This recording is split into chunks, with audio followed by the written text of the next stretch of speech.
ఉండదు.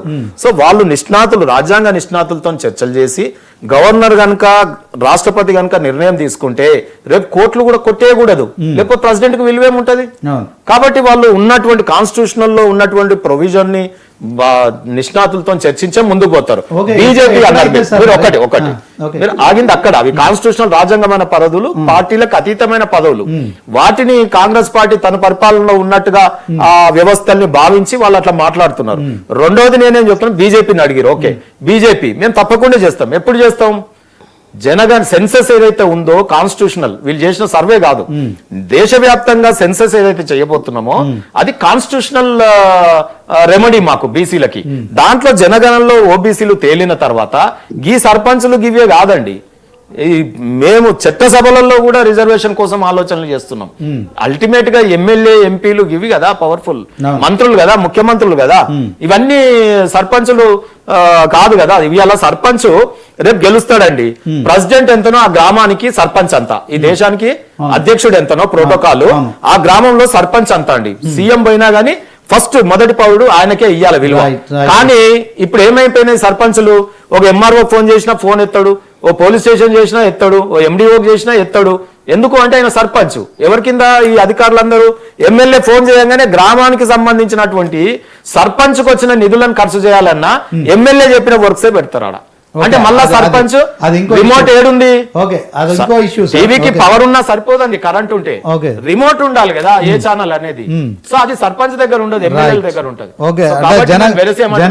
చేసే వరకు బీసీలకు న్యాయం జరగదు. కాన్స్టిట్యూషన్ ప్రకారం పోవాలన్నా మూల శ్రీనివాస్ గారు రాజకీయాలు చేయాలన్నా మీరు చెప్పండి.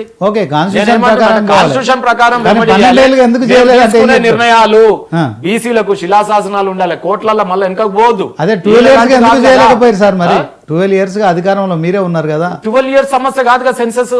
ఇవాళ నెహ్రూ గారు సెన్సెస్ లో బీసీలది జనగణన చేయకపోవడం మూలన అంబేద్కర్ గారు రిజర్వేషన్ కాన్స్టిట్యూషన్ లో ఓకే సార్ 50 సంవత్సరాల వాళ్ళ చరిత్రను తిరిగి రాసి మీకు మూడోసారి అధికారం 50 ఏళ్ళు చేయలేని ఆయన చేసి పెట్టుంటే ఇవాళ మమ్మల్ని అడిగే పరిస్థితే రాదు రాహుల్ గాంధీకి.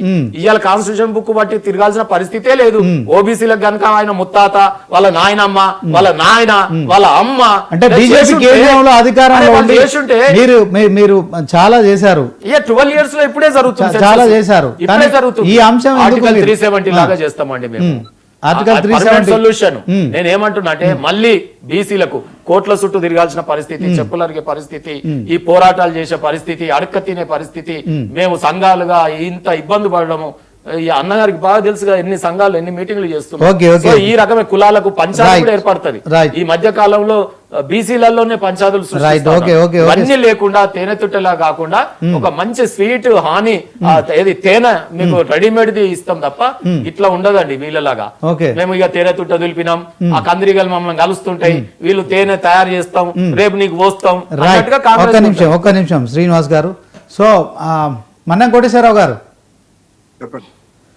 ఈ కోర్టు కూడా ఇక మరి పంచాయతీ ఎన్నికలకు గ్రీన్ సిగ్నల్ ఇచ్చేసింది. ఎందుకంటే ఇప్పటికే నోటిఫికేషన్ వచ్చింది, మేము జోక్యం చేసుకోలేము, స్టే ఇవ్వలేము అని చెప్పి కూడా కోర్టు చెప్పిన పరిస్థితి. ఇక దీంట్లో ఒక అయోమయం అయితే కొనసాగుతోంది. మరి పాత పద్ధతి ప్రకారం అయితే పంచాయతీ ఎన్నికలకు ప్రభుత్వం ఎన్నికల సంఘం అయితే ముందుకెళ్తున్న నేపథ్యంలో